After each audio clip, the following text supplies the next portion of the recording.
11 à 12, est-ce qu'on peut lire ensemble 1, 2, 3, go? Ils l'ont vaincu à cause du sang de l'agneau et à cause de la parole de leur témoignage, et ils n'ont pas aimé leur vie jusqu'à craindre la mort. C'est pourquoi, réjouissez-vous, cieux, et vous qui habitez dans le cieux, malheur à la terre et à la mer, car le diable est descendu vers vous, animé d'une grande colère, sachant qu'il a peu de temps. Je nous prie et prenons nos places. Adonai, Dieu de grâce, ce matin, tu sais combien ce message a bouillonné dans mon esprit. Abba Père, je prie que par ta grâce, que tu me donnes le mot et le verbe qu'il faut ce matin, afin d'être en mesure de communiquer fidèlement ta pensée, veillant sur la bonne interprétation des Écritures. Précieux Saint-Esprit, je prie que l'atmosphère de ces cultes, Seigneur éternel, bénisse nos vies, bénis les internautes, bénis ceux qui sont ici. Que ta grâce et ta faveur, Abba Père, soient avec nous. Au nom de notre Seigneur Jésus-Christ, nous avons ainsi prié. Amen. Que le Seigneur nous bénisse abondamment. Bien-aimés dans le Seigneur, depuis le début de ce mois, nous sommes en train de partager la parole de Dieu autour de notre thématique, l'art de la guerre. Le mercredi et le vendredi, nous avons dit beaucoup de choses. Et les choses que nous avons dit ou que nous sommes en train de dire ce mois, c'est la continuité de vérité que nous avons partagées au mois d'avril, alors qu'on était en train de parler sur la puissance ou l'impact du parler en d'autres langues dans la vie du croyant. L'art de la guerre. Le mercredi et le vendredi, par la grâce de Dieu, il y a un bon nombre de choses que nous avons partagées par la grâce du Seigneur. Nous avons dit dans l'art de la guerre, les informations doivent précéder la mission. Ephésiens chapitre 6, le verset 12, 1 Samuel 17, le verset 33. Deuxièmement, nous avons dit dans l'art de la guerre, la formation ou l'entraînement précède l'affrontement ou l'attaque. 1 Samuel 17, 34 à 37. 3. Dans l'art de la guerre, l'équipement précède l'engagement ou l'affrontement. Avant d'attaquer, nous devons être équipés. Ephésiens chapitre 6 ou encore 1 Samuel chapitre 17, du verset 38, le verset 38 et le verset 39, 4. Nous avons dit dans l'art de la guerre, la quête c'est la conquête, pas un spectacle que l'on doit créer. 1 Samuel chapitre 17, 43 à 47, 5. Nous avons dit dans l'art de la guerre, la plus grande arme du guerrier, c'est son mental, pas les armes à sa disposition. L'arme fatale du guerrier, tout bagarreur, tout guerrier, la plus grande arme qu'il possède, c'est d'abord son mental. Ce sont des choses que nous avons dit le mercredi et le vendredi. Nous avons dit dans l'art de la guerre. On nous a parlé de la cuirasse de la justice, mais nous avons ajouté en disant, oubliez la stratégie de guerre. Pendant la guerre peut entraîner la mort. Ephésiens chapitre 6. Deuxième vérité, le vendredi, nous avons dit, ne pas comprendre les codes ou les signes pendant la guerre peut entraîner la mort. Parlant de codes ou des signes, nous avons parlé des instructions de guerre. Les instructions que nous recevons ou que nous avons reçues avant d'attaquer. Si on ne comprend pas cela, ça peut entraîner la mort. Matthieu chapitre 26, le verset 41.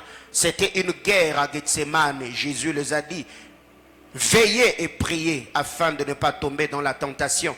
C'est lui qui a prié, a tenu ferme. Il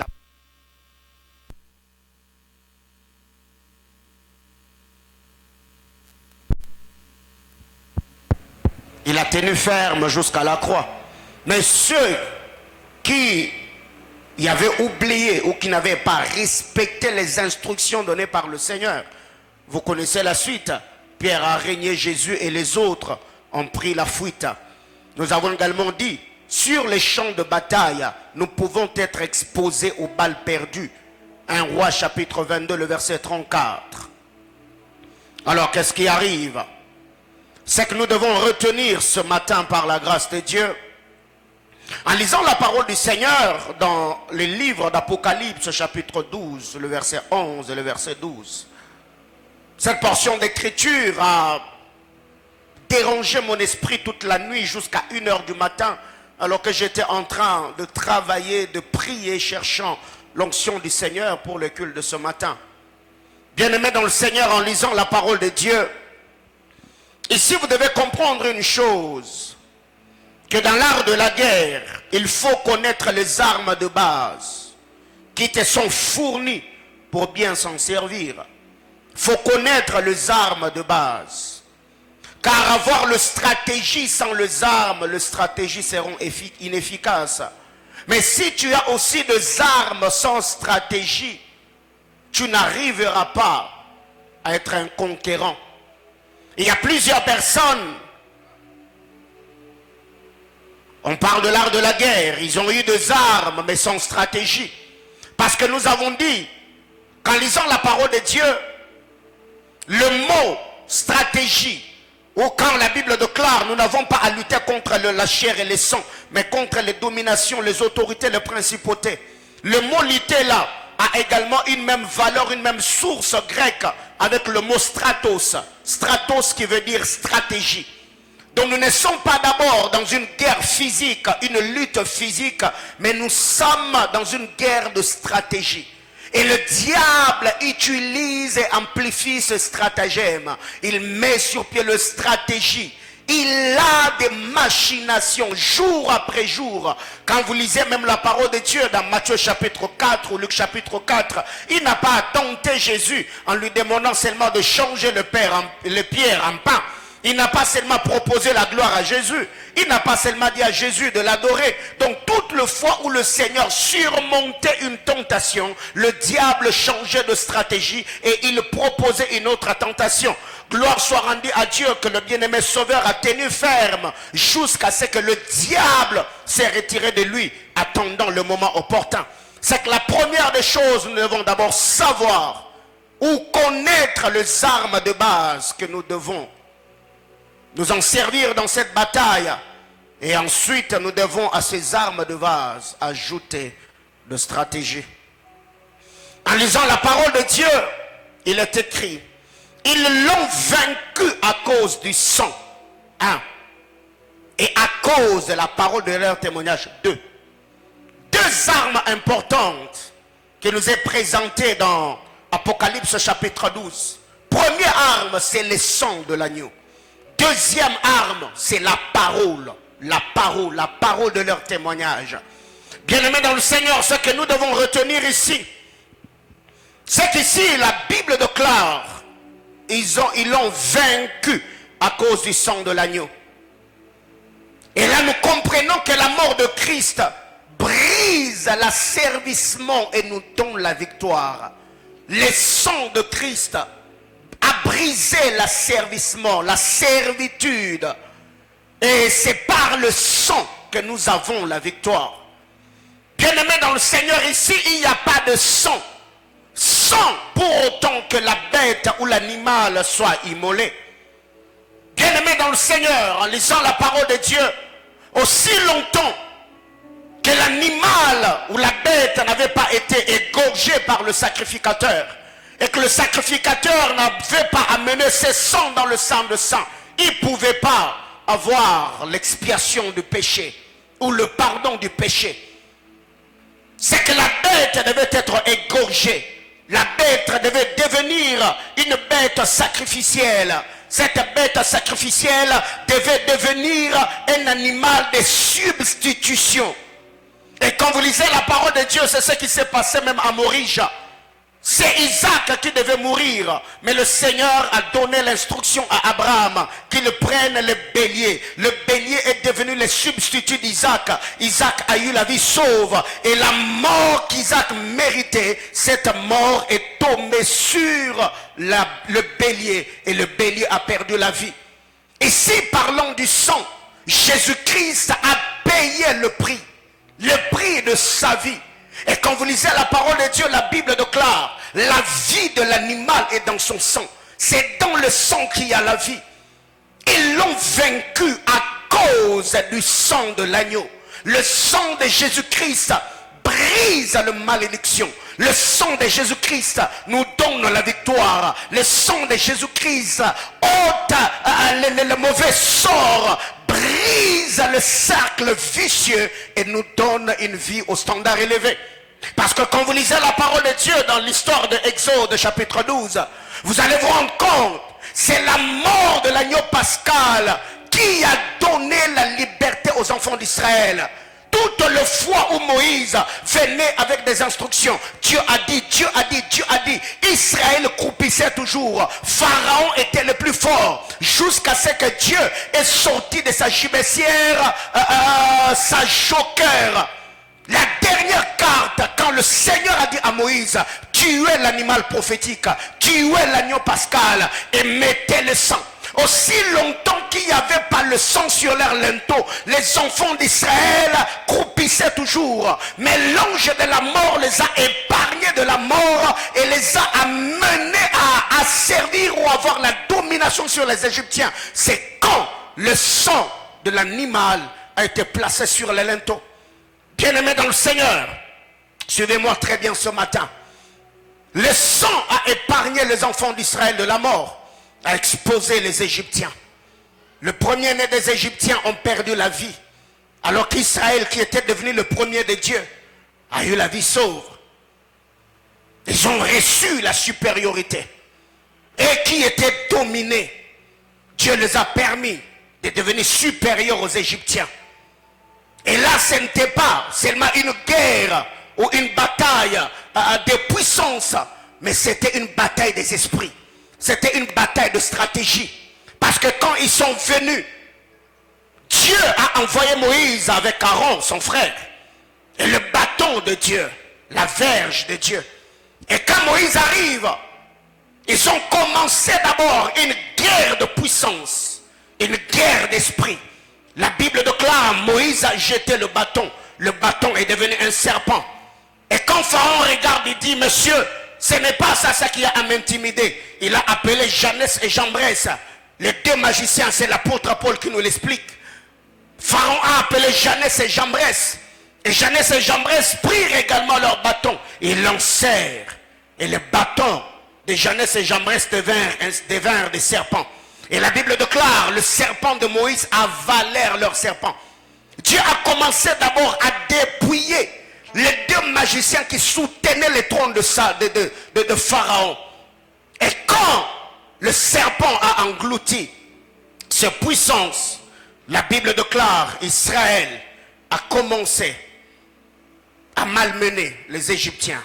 Quand je parle d'Israël, je fais allusion à Moïse. Il a dépouillé tous les Égyptiens. Le Seigneur a frappé l'Égypte de toutes sortes de plaies, jusqu'à ce qu'ils ont égorgé l'agneau pascal. Ils sont sortis de l'Égypte. Bien-aimés dans le Seigneur, ils l'ont vaincu à cause du sang de l'agneau. Ils l'ont vaincu à cause du sang. On ne peut pas parler du sang sans parler de la mort de Jésus. Christ est mort à la croix, pas d'abord pour nous enrichir. Christ est mort à la croix, pas d'abord pour qu'on se marie. Christ est mort à la croix, pas pour que l'on voyage. Christ est mort à la croix, pas pour qu'on ait des enfants.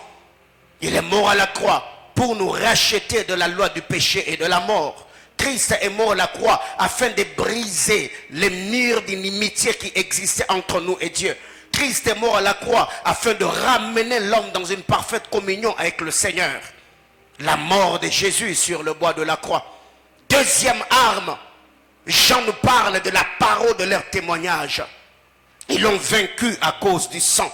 J'en parlerai la semaine de culte de puissance. Ils l'ont vaincu à cause du sang, mais aussi à cause de la parole de leur témoignage.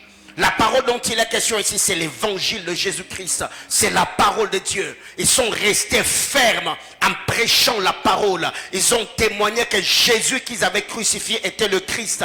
Il était le Fils unique qui était sorti des entrailles du Père. Cela les a coûté la vie. ils n'avaient pas peur. Parce que c'est lui qui le prêchait avait répandu ou versé de son sang pour que eux deviennent ses disciples. Mais aussi pour sceller leur témoignage, il a fallu que ces hommes puissent verser leur propre sang. La Bible déclare, ils n'ont pas eu peur de la mort jusqu'à verser leur sang. Et quand vous lisez la parole de Dieu, la Bible déclare, les sangs de martyrs, les apôtres et les prophètes du Seigneur étaient en train de crier vengeance. Le Seigneur les avait justifiés, le Seigneur les avait vengés. Mais quand?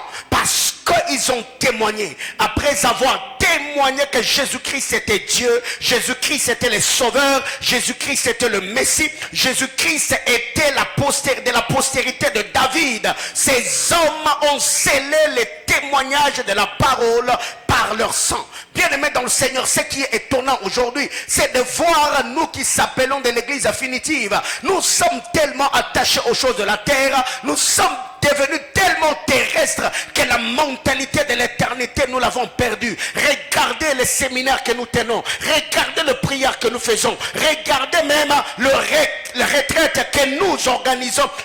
Tourne que tout autour de nos besoins. Quelle est la dernière fois où tu es allé en retraite? Prions juste pour ta communion avec Dieu. Quelle est la dernière fois où tu es allé en retraite parce que tu n'arrivais plus à sentir la présence de Dieu? Quelle est la dernière fois où tu es allé en retraite parce que tu as perdu le goût de méditer la parole? Quelle est la dernière fois où tu as cherché Dieu parce que tu sentais que l'onction qui était sur ta vie n'était plus opérationnelle? Mais quand on nous donne des prophéties, le mariage a tardé, tu as un problème de santé, ton travail est menacé, tes études sont menacées, là nous nous retirons, nous donnons des hôtels, nous bâtissons des hôtels et faisons des offrandes. Je n'ai pas vu quelqu'un qui est venu me voir et me dire, pasteur, depuis un temps, j'ai un sérieux problème, je n'arrive pas à tenir 30 minutes, 1 heure dans la prière, je viens bâtir cet hôtel, je donne cette offrande, je fais tel sacrifice pour que le Seigneur restaure ma vie de prière. La plupart des gens qui bâtissent des hôtels donnent l'argent parce que j'ai besoin de me marier, j'ai besoin que Dieu me guérisse, j'ai besoin de voir un esprit, j'ai besoin de voyager. Bien-aimés dans le Seigneur, bâtissez aussi les hôtels de la compréhension des Écritures, bâtissez aussi les hôtels de l'intimité avec Dieu, bâtissez aussi les hôtels de la crainte et de la consécration dans votre marche avec Dieu. Parce que si les hôtels que nous bâtissons, c'est seulement pour s'enrichir, nous sommes les hommes les plus malheureux. Parce que l'apôtre Paul a dit, si tout ce que nous faisons dans cette vie, dans ce monde et sur cette terre, si cela consiste qu'au manger ou au boire, nous sommes les hommes les plus malheureux. Bien-aimés frères, par moments ça me fait peur. C'est écœurant, c'est décevant que de voir que dans une génération, tout ne tourne que tout autour de ce que nous voulons. Tout ne tourne que tout autour de nos besoins. Qu'est-ce qui arrive? La Bible déclare dans le verset 12. C'est pourquoi, réjouissez-vous, cieux. Réjouissez-vous, vous qui habitez dans le ciel. Malheur à la terre et à la mer, car le diable est descendu vers vous, animé d'une grande colère, sachant qu'il a peu de temps. Le diable sait. Pourquoi le diable est en colère? Pourquoi il travaille d'arrache-pied? Parce qu'il sait qu'il n'a pas de temps. Maintenant, nous, qui savons que la venue de Christ est imminente, regardez comment nous nous comportons. Nous nous comportons. Nous qui savons, parce que le tableau prophétique de Matthieu chapitre 24, tout s'est accompli, tout s'est réalisé, comme le Seigneur l'a prédit. Mais regardez, tout ne tourne que tout autour des besoins matériels. Pire encore, en ces temps de la fin, il y a encore des gens qui se saoulent, il y a des gens qui se prostituent, il y a des gens qui, bien aimés dans le Seigneur, vous êtes en train d'exposer votre vie parce que vous ne savez pas ce que le diable est capable de faire de vous dans un clin d'œil. La Bible déclare, réjouissez-vous, cieux, et vous qui l'habitez. Malheur à la terre, malheur à la mer. En lisant la parole de Dieu, et si vous allez vous rendre compte, qu'Apocalypse chapitre 12 nous présente 3 sphères d'habitation. 3 sphères d'habitation. 1, nous avons le ciel. 2, nous avons la terre. 3, nous avons la mer. C'est que les cieux sont habités. La terre est habitée. La mer est habitée. poissons. Non. Parce que ici, quand on dit habitants, on ne parle pas de poissons marins. Non, non. On parle des esprits. Mais qu'est-ce qui est dit ici? Oh, que Dieu m'aide. Réjouissez-vous cieux et vous qui l'habitez. Malheur à la terre et à la mer. Donc, ceux qui doivent se réjouir, ce sont les habitants de cieux. Mais c'est quoi le vrai problème? Or, quand on parle du ciel, le ciel c'est le firmament que vous voyez. Mais quand on parle des cieux, le cieux c'est l'habitation des esprits. C'est les sphères où les esprits opèrent. C'est les sphères où les degrés sont prises, où les décisions se prennent. Pour tous ceux qui habitent sur la terre des hommes. Autrement dit, le cieux, c'est la demeure des esprits. Et la Bible déclare, vous qui habitez les cieux, réjouissez-vous. Parce que vous êtes sécurisés. L'accusateur n'est plus là. Pourquoi? Parce qu'il a été précipité. Mais ceux qui habitent la terre, ceux qui habitent la mer, doivent être malheureux. Ou encore, ils sont malheureux. Autrement dit, même si j'habite sur terre, mais je dois avoir une demeure dans le ciel. Parce que ne peut rester au ciel ou avoir une demeure au ciel que celui qui est esprit. C'est pourquoi la Bible déclare que par la mort et la résurrection de Christ, il nous a emmenés dans le royaume du Fils de son amour. C'est Dieu qui nous a amenés dans le royaume du Fils de son amour. Autrement dit, ne peut survivre en ces temps que celui qui est esprit. C'est pourquoi quand l'apôtre Paul parle dans Éphésiens chapitre 6 au verset 18, Paul est en train de nous dire, faites en tout temps par l'esprit toute sorte de prières. Faites en tout temps, pas dans la chair mais par l'esprit. Dans d'autres versions on dit, priez en tout moment mais dans l'esprit. Bien-aimés frères, il y a des hommes qui touchent au fétiche.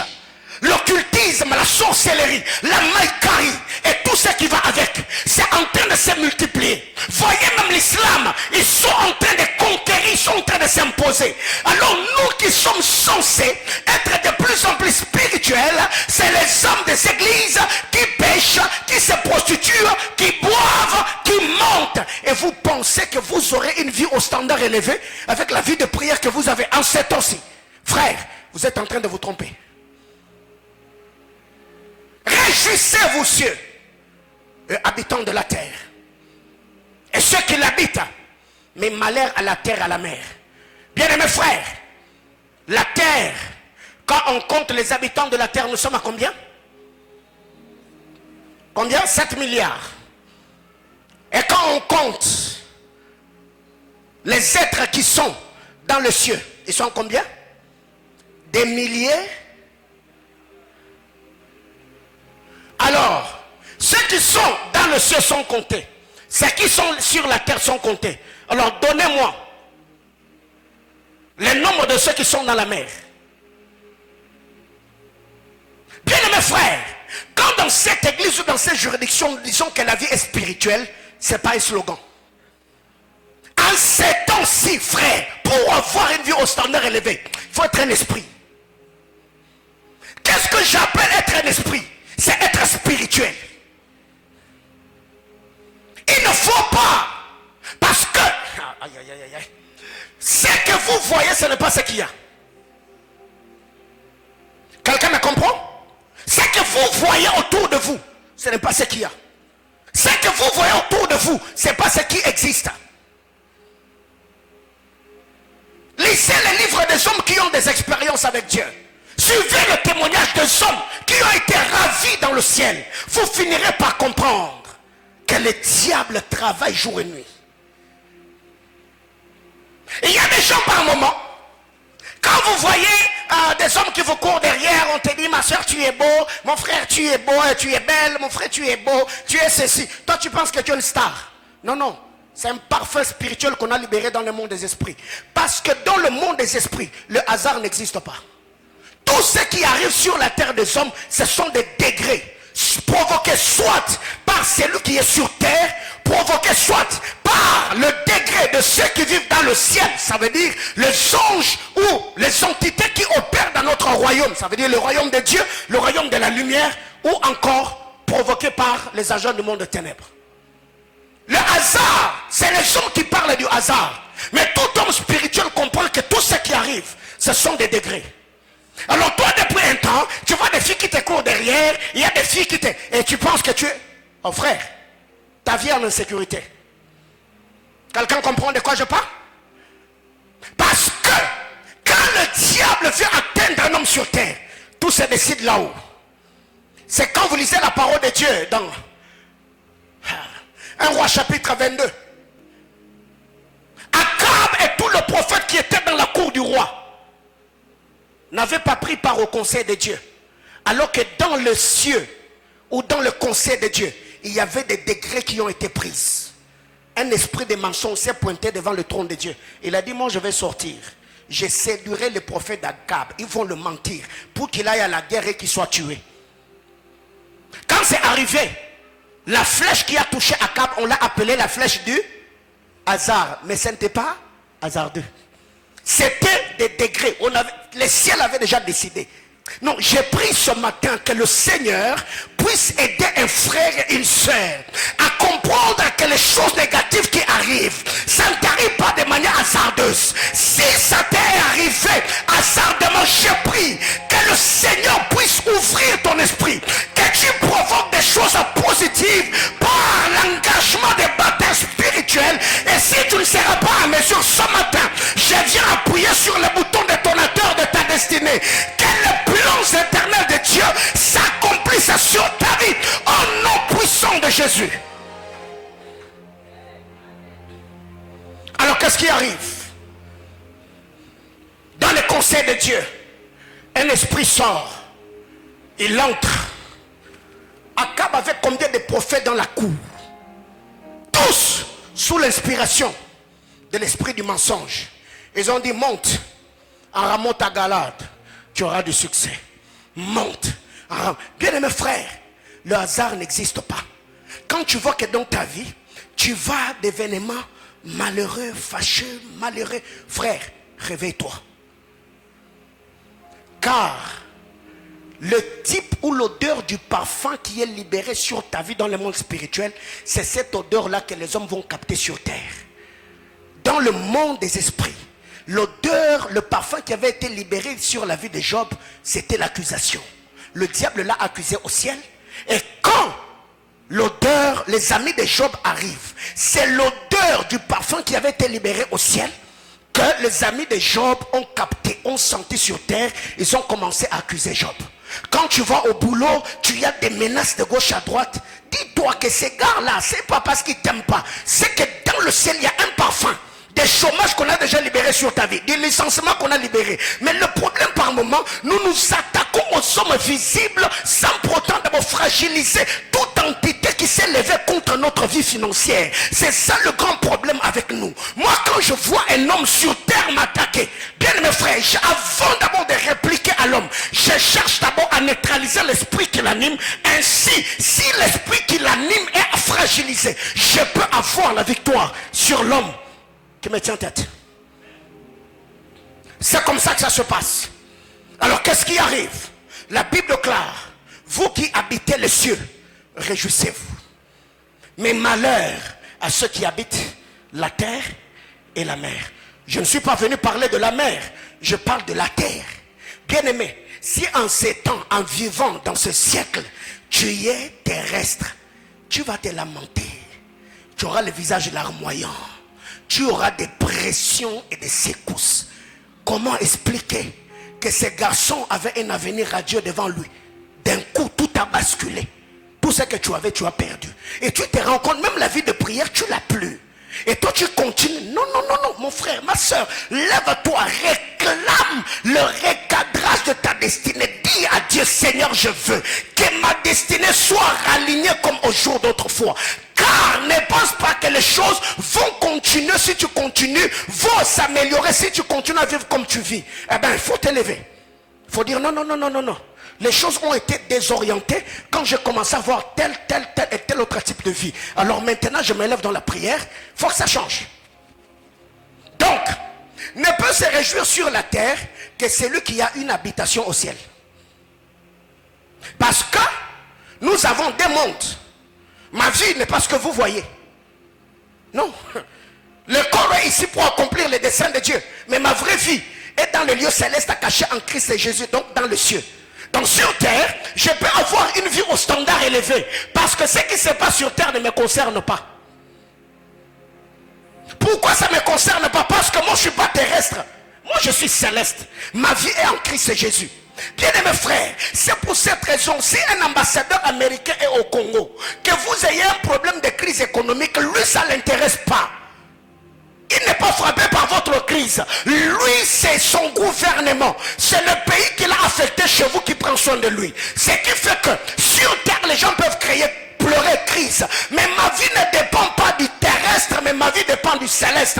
Ainsi, quand j'ai besoin d'argent, je me tiendrai devant Dieu et je dirai, ok, je pleurerai crise s'il y a une crise au ciel. Mais comme c'est lui dont je suis sacrificateur, il est le maître de l'or et de l'argent, je me tiendrai devant son trône et je dirai à Dieu, ah ma Père, tu t'appelles El Elyon. El Elyon ne veut pas dire Dieu très haut, mais El Elyon veut dire Dieu très haut au-dessus de tout ce qui est élevé. Alors si je sens que dans mon travail, le diable commence comme à me mettre sur moi la force de pesanteur pour que, oh mon Dieu, je me tiendrai, je dirai à Dieu, à ma Père, par la puissance de ton esprit, et mène-moi au sommet de montagne que je ne puis atteindre par moi-même.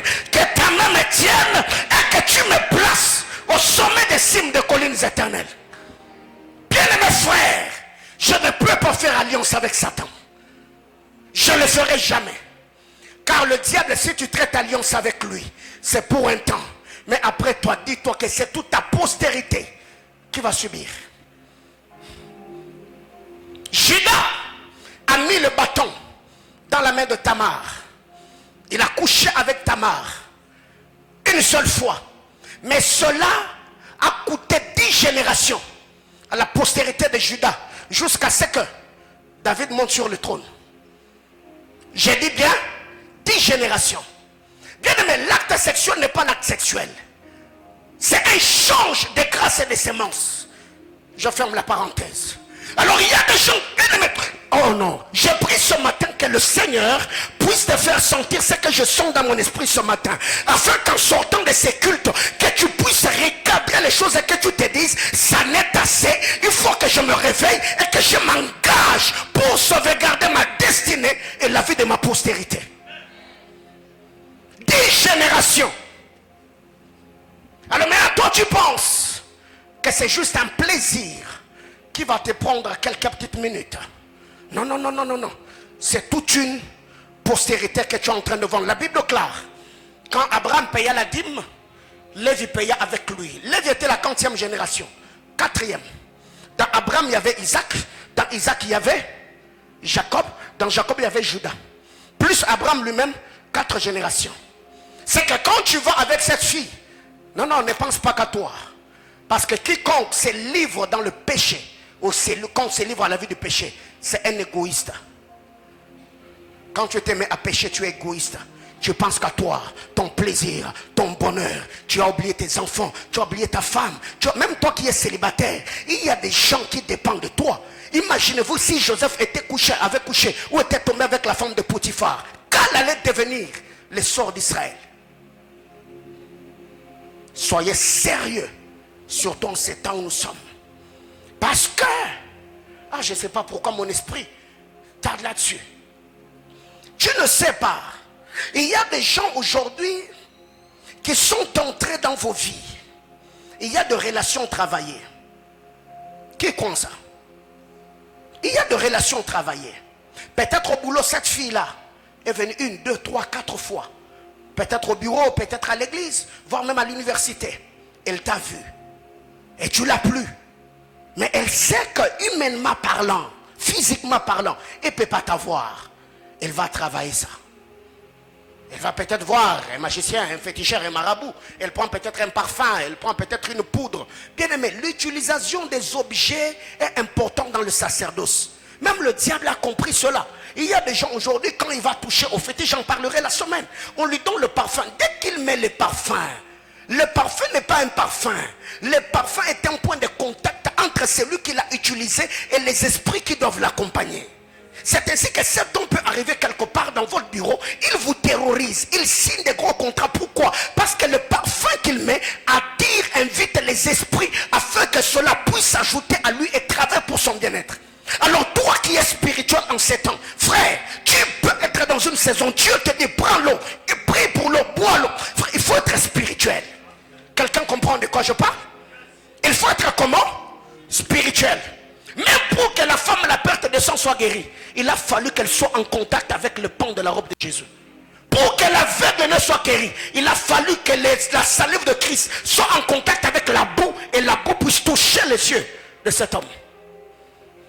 C'est là que je dis, pour survivre, avoir une vie au standard élevé, frère, il faut être un esprit. Tu peux arriver au bureau, tu sens que depuis un temps, il y a la sécheresse. Pendant que tu te mets à prier, l'aura si folie et déclare. Le Seigneur te dit, prends l'huile, ouvre ton bureau et déclare. C'est une instruction spirituelle.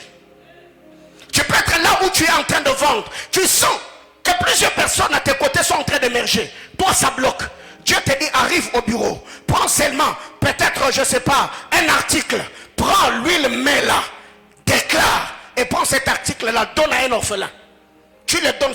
Frère, il faut soyez spirituel au fait. Quelqu'un me comprend? Par moment.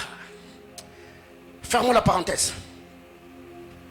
Alors j'étais en train de dire ici, il y a trois sphères d'habitation. Il y a le ciel, il y a la terre, il y a la mer. On dit malheur à la terre et à la mer. Donc la mer n'est pas vide. La mer n'est pas habitée seulement par des poissons. Il y a des esprits dans la mer. C'est pour cette raison même quand vous lisez Apocalypse, la Bible déclare, j'ai vu un ange géant qui avait un pied où? Sur la terre, un pied sur la mer. Donc il y a des entités qui contrôlent et la terre et la mer. Il y a des esprits qui contrôlent le vent, l'espace aérien est contrôlé. Alors il y a d'autres esprits comme ça, quand on vient, on libère les maladies dans le vent. Dès que tu aspires, oh il y a la toux, oh il y a les épidémies, il y a la pandémie. Frère, la vie est spirituelle. Pendant le coronavirus, il y a un couple de l'église qui était atteint, positif. Oh pasteur, j'ai dit n'allez pas à l'hôpital. Je viens chez vous, je suis allé dans cette famille. Prenons la Sainte Seine. On a acheté le vin, on a acheté le pain, les crassoutes à l'hiver. Prenons, prions, papa, prenons. J'ai dit je vous donne 3 jours, ne prenez rien. Après 3 jours, allez vous faire examiner. Ils sont allés à l'hôpital. Le médecin a dit vous n'êtes pas atteint. Bien aimé, il faut être un esprit. Quelqu'un comprend de quoi je parle? Il faut être un esprit. Que le mot de l'esprit ne vous terrorise pas. Soyez spirituel. Obéissez aux instructions divines. C'est ce que je veux dire par là.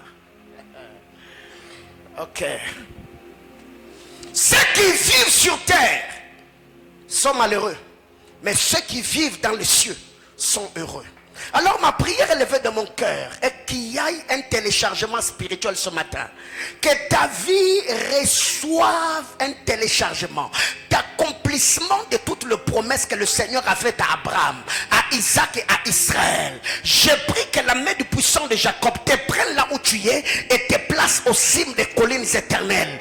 Ayez une vie au standard élevé. Que la main du Seigneur vous sorte de la mêlée et vous impose là où vous devez être afin de jouir d'accomplissement des desseins de Dieu. Alors, que faire pour avoir une habitation dans les lieux célestes? Parce que la Bible déclare, nous sommes en Christ Jésus dans les lieux célestes. Ok, c'est une très bonne chose. Réjouissez-vous, vous qui habitez les cieux. Alors, que dois-je faire? Quelle est la porte qui peut me permettre d'entrer dans le royaume? Première porte, la nouvelle naissance.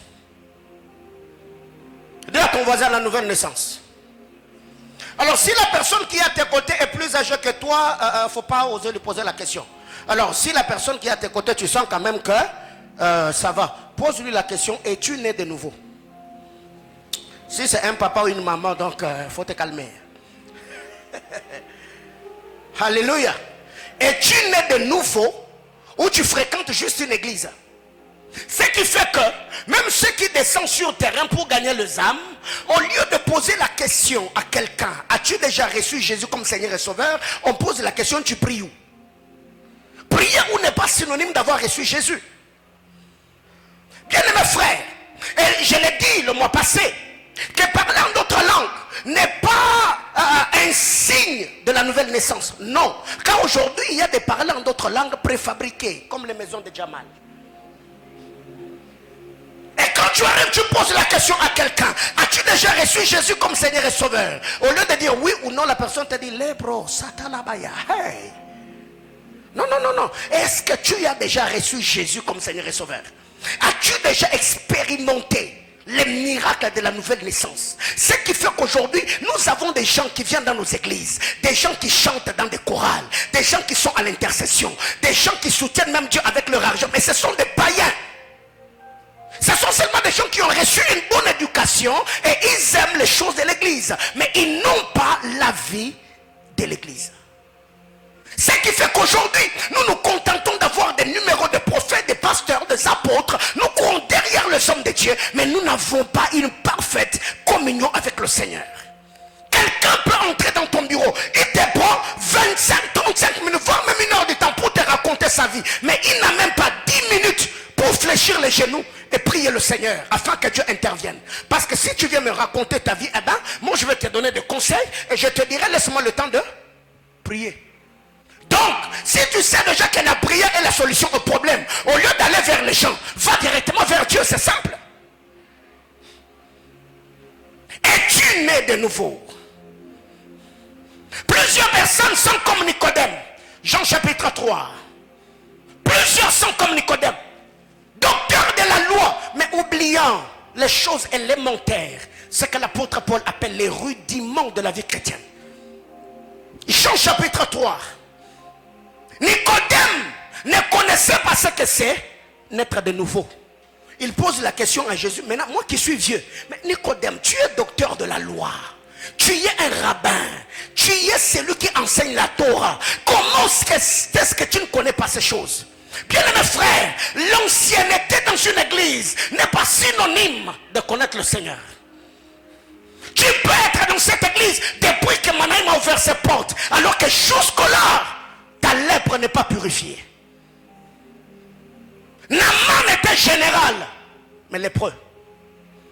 Ce qui fait qu'il y a des gens qui viennent poser leurs billets de banque sur l'autel, mais leur vie n'a jamais été sur l'autel. Et c'est pourquoi il y a tous ces scandales que nous voyons. Et il y a des sextapes qui sortent ça et là. Ce sont des hommes de Dieu, ce sont des serviteurs de Dieu, ce sont des chantres, ce sont de ceci et ce sont de cela.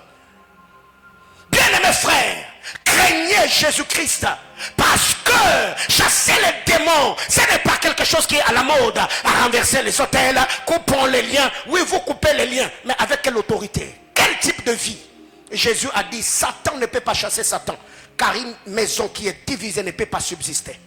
Comment vous vivez?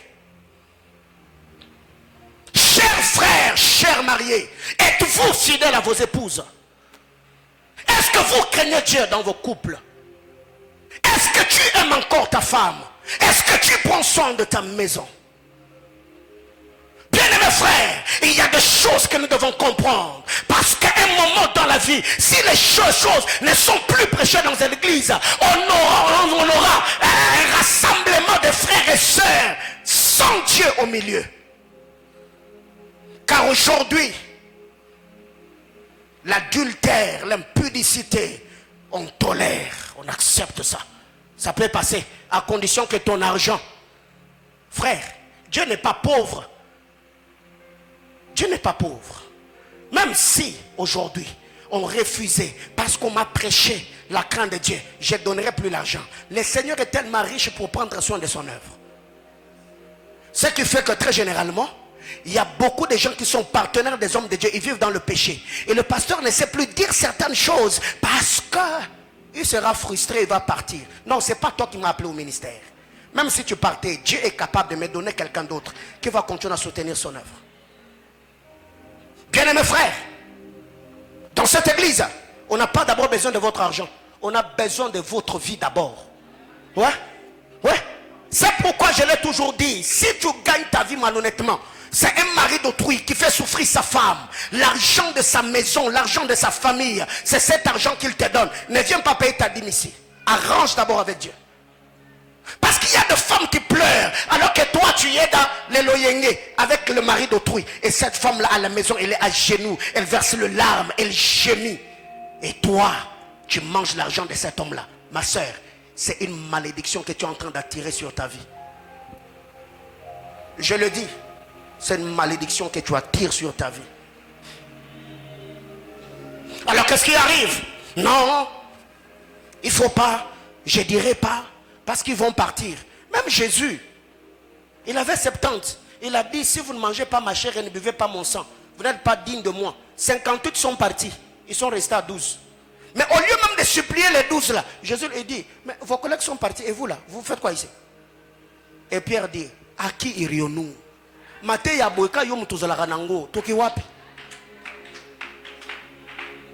Frères, ceux qui ont la sémence de Dieu, ceux qui ont la sémence de Christ, même si une prédication est dure, il va dire c'est pour mon bien.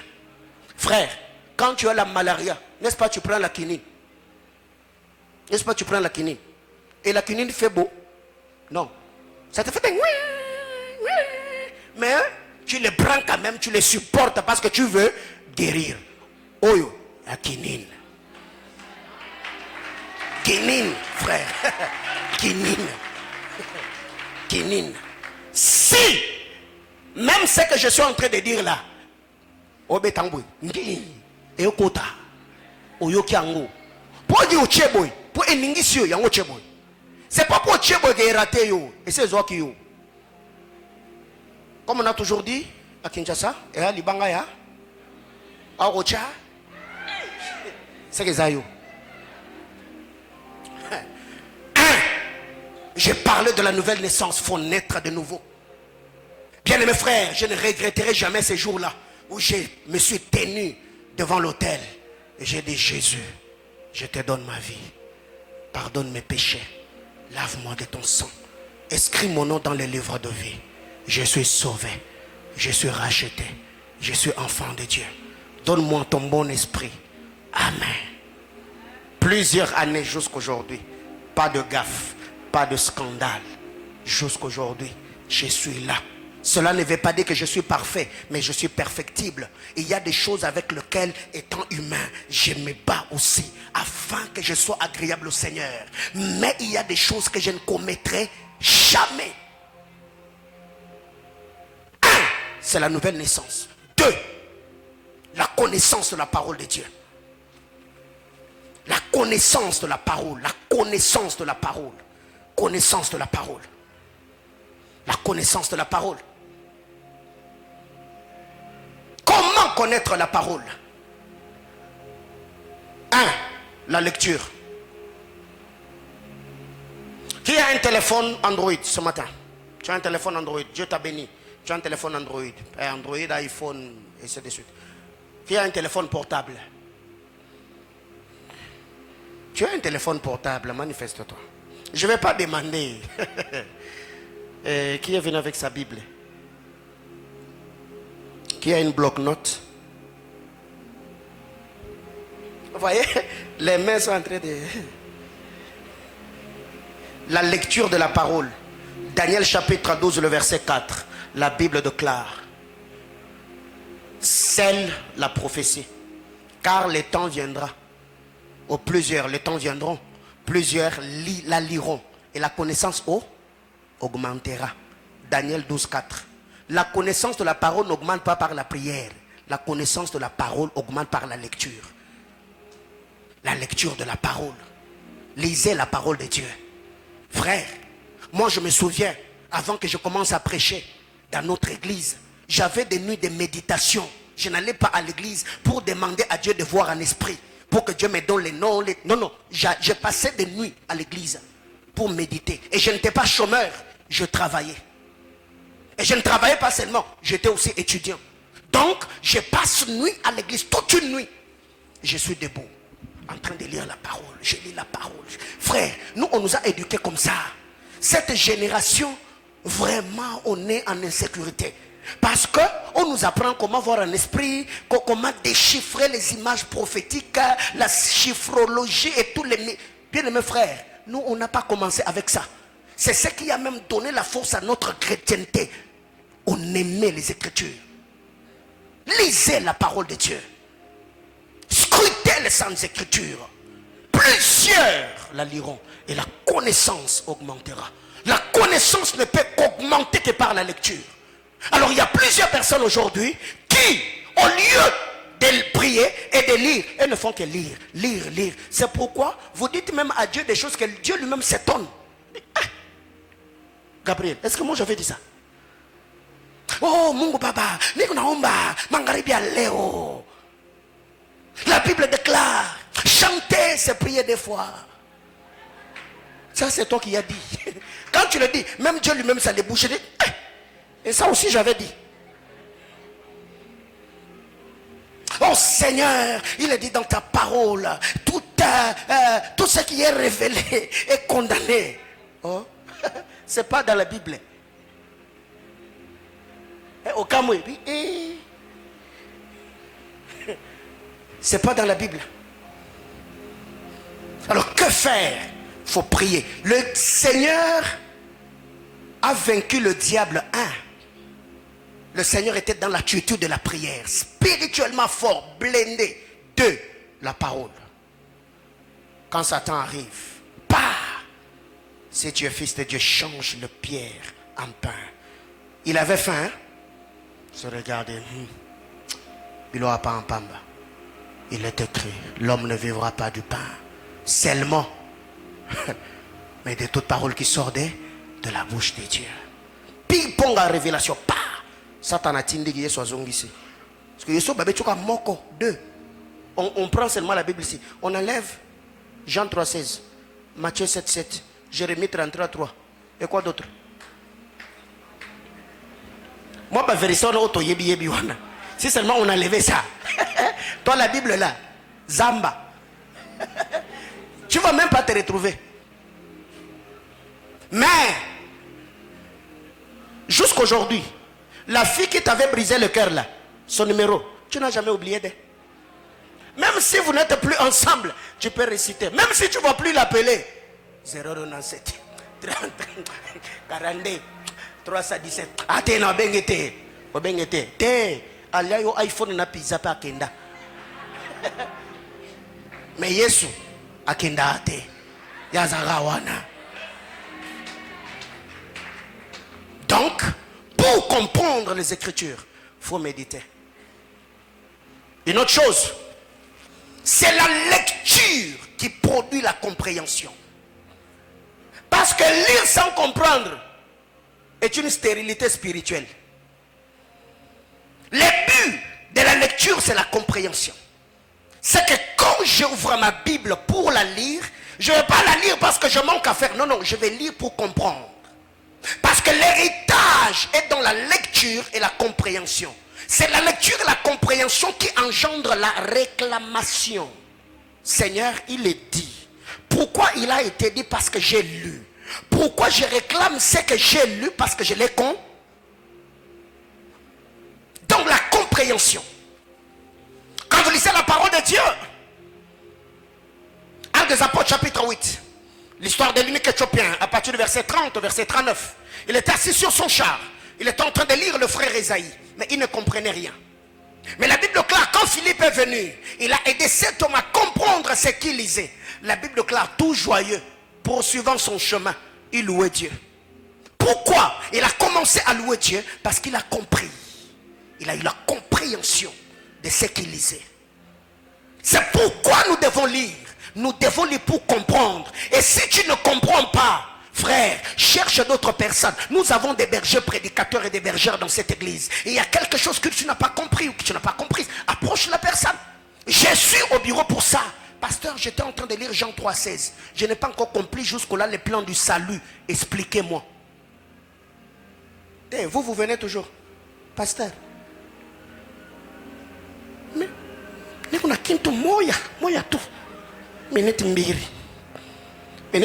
Depuis que tu as pris place. 15 minutes. Et tout ce qu'on est en train de partager là, c'est un rêve que tu as à faire, où une poule est en train de suivre une chèvre, et là, la chèvre était derrière le mouton. Et maintenant tu me dis, prophète,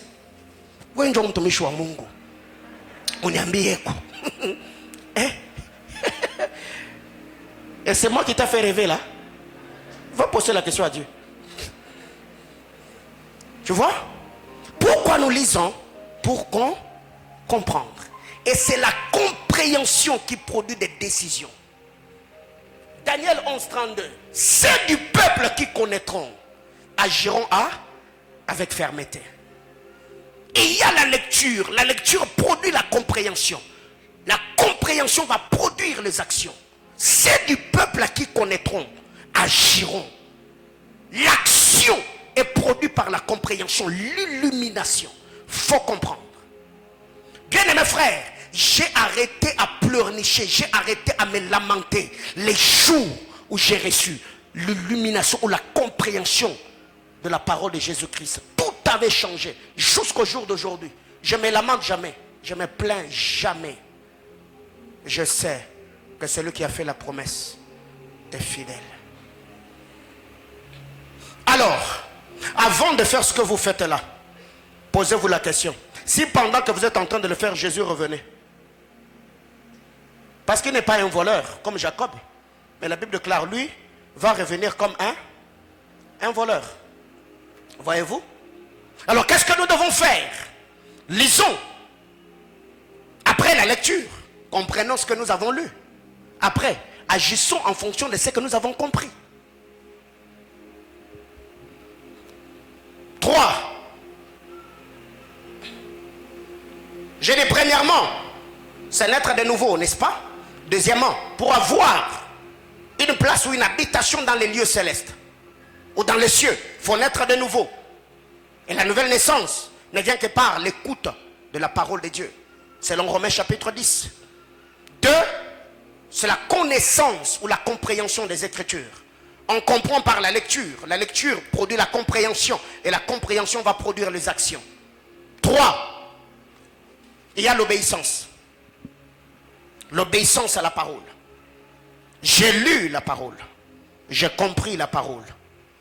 Et dans la compréhension, c'est le Saint-Esprit qui fait le travail. J'avais très bien expliqué quand j'enseignais sur comprendre tout ce que tu lis. Dans la compréhension, le Saint-Esprit fait le travail. Parce que la Bible déclare, c'est lui qui crée à nous le vouloir et le faire selon son bon plaisir. Voyez-vous? Le Saint-Esprit, quand il va créer à nous le vouloir et le faire, ce n'est pas d'abord que nous fassions ce qui nous plaît ou nous plaise, mais nous allons faire ces choses conformément à la parole de Dieu, ce que nous appelons l'obéissance. Or, l'obéissance véritable, selon Paul, dans le livre de Romains, la Bible déclare, l'obéissance véritable vient de la foi. Alors, qu'est-ce que nous devons faire ici? Obéissons à la parole de Dieu. Même si ça fait mal, obéissons. Par moments, bien-aimés frères, nous péchons tout en se justifiant. C'était plus fort que moi. Tu verras que dans ta vie, il y a d'autres choses que tu faisais dans le passé que tu ne fais plus. Hier, tu fumais. Aujourd'hui, on ne t'a jamais imposé le main pour que tu arrêtes de fumer. Hier, tu buvais. On ne t'a jamais imposé le main pour que tu arrêtes de boire. Tu as laissé sa imposition de main. Alors, pourquoi cette histoire-là, tu n'arrives pas à la laisser? Parce que toi-même, tu t'es diminué spirituellement et tu as dit, je ne saurais pas. C'est pourquoi tu continues. Les jours où tu diras, je ne le ferai plus, le Saint-Esprit, par la puissance de la prière, te donnerait également la force de ne plus faire cela. Bien-aimés frères, vous pensez que nous, là, on vit dans la planète ciel? Non, je ne sais pas, planète, il n'y a pas planète ciel, Mars, Jupiter ou Mercure. Non, nous vivons sur Terre. Nous voyons ce que vous voyez. On a d'ailleurs plus de tentations que vous. Mais pourquoi on ne tombe pas? Ce n'est pas que le pasteur est un ange, non. Je vis sur terre. Je vois ce que vous voyez. Je connais ce que vous connaissez. Je suis exposé à ce que vous êtes exposé. À ce à quoi vous êtes exposé. Mais pourquoi? Parce que je me dis, ok, après l'avoir fait, j'aurai quoi? C'est quoi la suite? Ok, il faut que je le fasse. Qu'est-ce que je peux perdre? La semaine, je ne sais pas appeler cela incident. Je suis allé à la commune de Lubumbashi payer pour, je crois d'ailleurs c'est maman Chantal qui m'avait aidé d'obtenir le jugement pour les enfants afin de leur procurer de passeport. Et la dame qui m'avait reçu, j'avais payé à peu près, je crois, 70 $. Et le jour que je suis arrivé pour récupérer les documents, elle me dit, monsieur, tu n'as jamais payé. Je dis, madame, donc à mon âge ici, je peux venir ici sans payer et vous dire que j'ai payé. Il y a d'abord mon nom qui entre en jeu. D'abord, je ne l'avais pas d'abord dit que j'étais pasteur. Il y a mon nom qui entre en jeu. Il y a mon intégrité qui entre en jeu. Il y a le nom de ma famille qui entre en jeu. Et je le ferai pourquoi? Pour 70 $. Mais par-dessus tout, je suis pasteur. Oh non, pasteur, je n'ai pas dit le compte. J'ai dit, madame, je vous ai donné mon argent. Ce n'est pas que je ne pouvais pas donner. J'ai dit, mais non. Je dois quand même défendre mon intérêt. Je dois défendre ma dignité. Parce que si je sortais encore l'argent que je donnais, c'est comme si j'étais malhonnête. On a fait intervenir d'autres personnes. Elle est allée dans les documents. Elle a retrouvé les reçus que j'avais payés. Elle s'est mise à demander pardon. Pasteur, je vous avais mal jugé. J'ai dit, madame, c'est la dignité, c'est mon nom. Imaginez-vous que cette femme-là, demain, elle tombait sur une publication sur Facebook. Elle pensera quoi? Ce pasteur était venu dans mon bureau, c'était un voleur, un menteur. Bien aimés frères, certaines choses, ne les faites pas seulement pour vous. Faites-les même pour la dignité, le nom de votre famille. Faites-le même pour les gens qui vous entourent, les gens qui sont autour de vous. Tu te dis, si les gens qui m'ont fait confiance apprenaient que je fais ça, comment ils vont me traiter? Et d'ailleurs, ça va t'aider. Parce que par moment, tu ne sais pas combien te prennent pour modèle sans te le dire. Alors les jours que ces gens-là apprendront que toi aussi tu étais dans ces histoires-là, tu vas le dégoûter. Et tu ne sais pas d'ailleurs combien des sœurs aujourd'hui s'habillent décemment parce qu'on te voit, tu es une belle femme, tu sers Dieu, tu as tout ce qu'une femme peut avoir pour se prostituer, mais tu te disciplines. Et c'est là qui est tenté, elle se dit, ok, si cette sœur-là, elle ne tombe pas, moi aussi je peux. Mais demain, elle apprend que c'est la sœur soi-disant chrétienne qu'on a engrossée. Elle a sa foi. Est-ce que vous avez déjà pensé à cela? Comme moi là, demain vous apprenez que le prophète Paulin, on l'a attrapé dans des histoires. Frère, je pense à vous. Je me dis, il y a certaines choses que je ne ferai jamais. La foi de toutes ces personnes pour qui je suis père, pour qui je suis mentor, même pour la dignité de ma famille, je ne ferai pas certaines choses. Ce matin, j'ajoute deux choses. On prie, je dépose mon micro.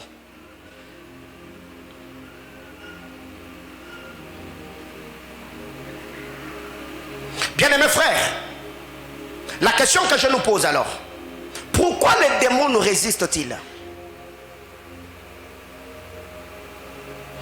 On est chrétien, on jeûne, on prie. On jeûne, on prie, on jeûne, on prie, on jeûne, on prie, on jeûne, on prie. Pourquoi les démons nous résistent-ils? Dis à ton voisin l'ignorance. Ce matin, je vais parler de deux choses. Une chose pour gagner en temps, parce qu'il y a d'autres services que nous devons faire. Une chose. L'ignorance du fonctionnement du monde spirituel. La liste est exhaustive pour ce matin. L'ignorance du fonctionnement du monde spirituel fera que les démons te résistent.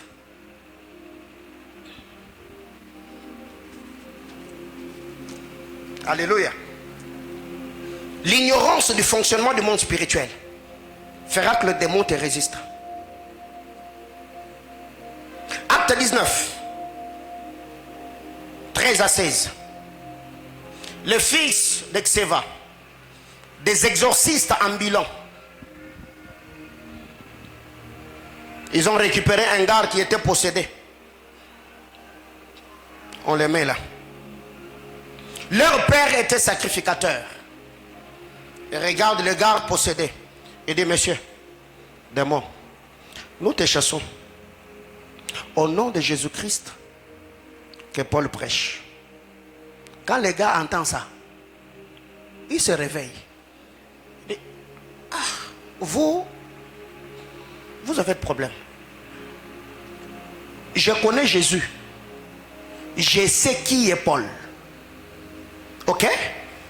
Je connais Jésus. Il n'a pas dit que je connais Paul. Non. Il dit, je sais qui est Paul. Mais vous, qui êtes-vous?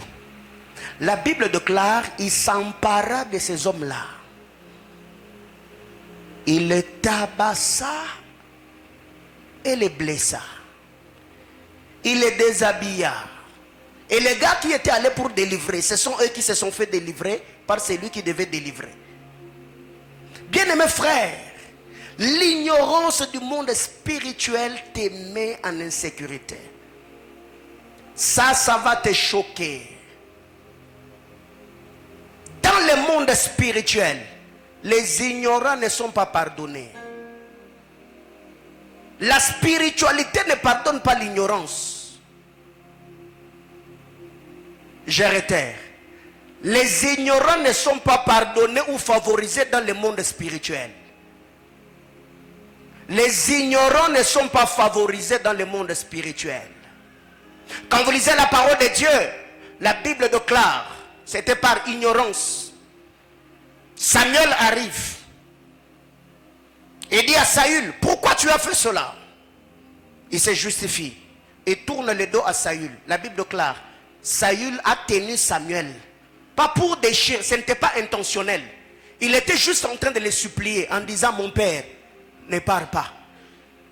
Pour le supplier, il touche au pan de la robe. Il touche la robe de Samuel. Alors que Samuel marchait, ça se déchire. Samuel se retourne et dit, de la même manière que mon habit s'est déchiré, aujourd'hui, ta royauté là est divisée. Papa, ce n'était pas intentionnel. J'ai agi en ignorant. Ce n'est pas parce qu'il était ignorant que Samuel devait pardonner. Quand vous lisez 2 Rois chapitre 13, Élisée est malade. Il appelle le roi d'Israël. Il lui dit, prends de flèches, prends ton arc, frappe sur terre. Il frappe 1, 2, 3. Quand il s'arrête, Élisée s'énerve. Il dit, pourquoi tu t'es arrêté? Mais papa, tu ne m'as pas dit combien de fois je devais frapper. Bien mes frères, ça pèse. Quand ce fichier est entré dans ma tête, ça change. Le monde spirituel ne pardonne pas les ignorants. Car ce que tu ignores, ne t'ignore pas. Dis à ton voisin, ce que tu ignores, ne t'ignore pas. Ce n'est pas parce que toi tu ignores les démons que les démons n'existent pas.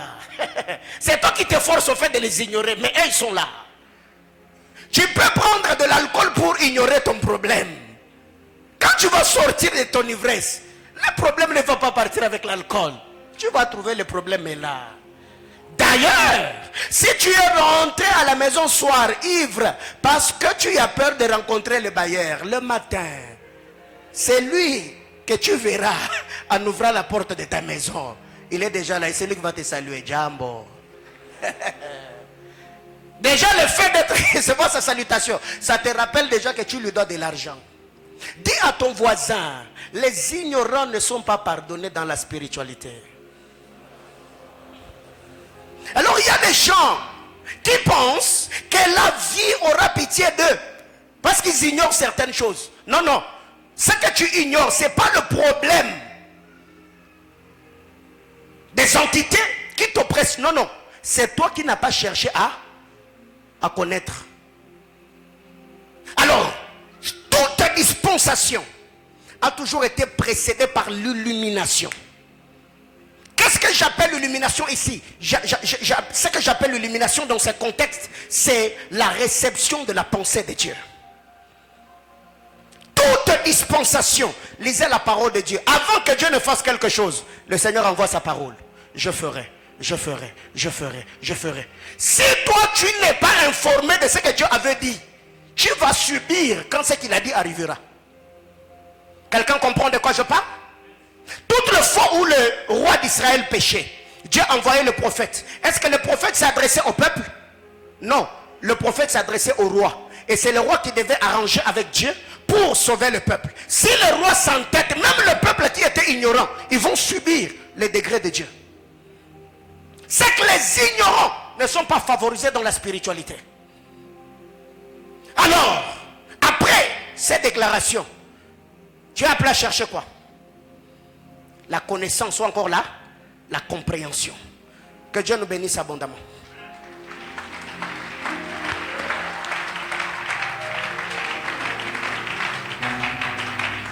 Le mercredi, je vais revenir en expliquant le fonctionnement du monde spirituel. Mais au moins, retenons. Quand vous lisez dans le texte d'Acte 19, la Bible clare, les démons s'emparent de ces gens-là. Le mot emparer ici a la même valeur grecque avec le mot posséder. Ça veut dire qu'ils allaient pour délivrer le possédé. Ils ont été tabassés, blessés, déshabillés, mais eux-mêmes, ils furent possédés. Ça veut dire, là où il y a un démon, il y a toujours des démons. Parce que quand on dit un esprit impur, l'esprit impur qu'on présente, c'est les représentants ou le chef du gouvernement. C'est pour cette raison, quand Jésus a parlé avec le fou de Gadara, il y a combien de voix qui sortaient en lui? Combien de voix? Donc c'est lui qui parlait avec Jésus, c'était les représentants de toutes les légions qui étaient dans son corps. C'est que là où il y a un démon, il y a des démons. Il y a des démons. Donc les démons chefs peuvent rester. Mais d'autres démons, ils ont une habitation où ils vont devenir chefs à leur tour. Ils entrent. Parce que nous sommes toujours dans une guerre afin de trouver un lieu d'habitation paisible. Ah Seigneur. On va prier ce matin. C'est notre culte de sanctification. Ce matin, je lance l'appel. C'est là où tu es. Tu sens que ta vie d'intimité avec Dieu est en insécurité. Tu sens que le diable depuis un temps te réclame. Passe devant, on va prier. Je n'ai pas ici à détailler, je parle de l'intimité, ta marche avec Dieu. Ça peut être la vie de prière, ta vie de consécration, la méditation de la parole, où tu sens qu'il y a des désirs, des passions bizarres, des choses du passé qui te réclament. Passe devant, nous allons prier le Seigneur ce matin. Ça ne servira à rien de jouer au fort. Le but est de rester ferme, et de rester debout, et de rester fidèle à Dieu. La Bible clare, c'est lui qui aura honte de moi devant les hommes. Moi, j'aurai honte de lui devant mon Père et devant ses anges. Tu as parcouru, tu as marché avec Dieu. 2 ans, 3 ans, 4 ans, 5 ans, 10 ans. Mais depuis un temps, tu sens que même au niveau de tes pensées, il y a des pensées bizarres qui te hantent. Tu n'as plus la force de prier. Il y a certaines pratiques que tu ne faisais plus dans le passé. Et aujourd'hui, tu es en train de le faire. Tu sens depuis un temps qu'il y a des filles qui te tournent autour. C'est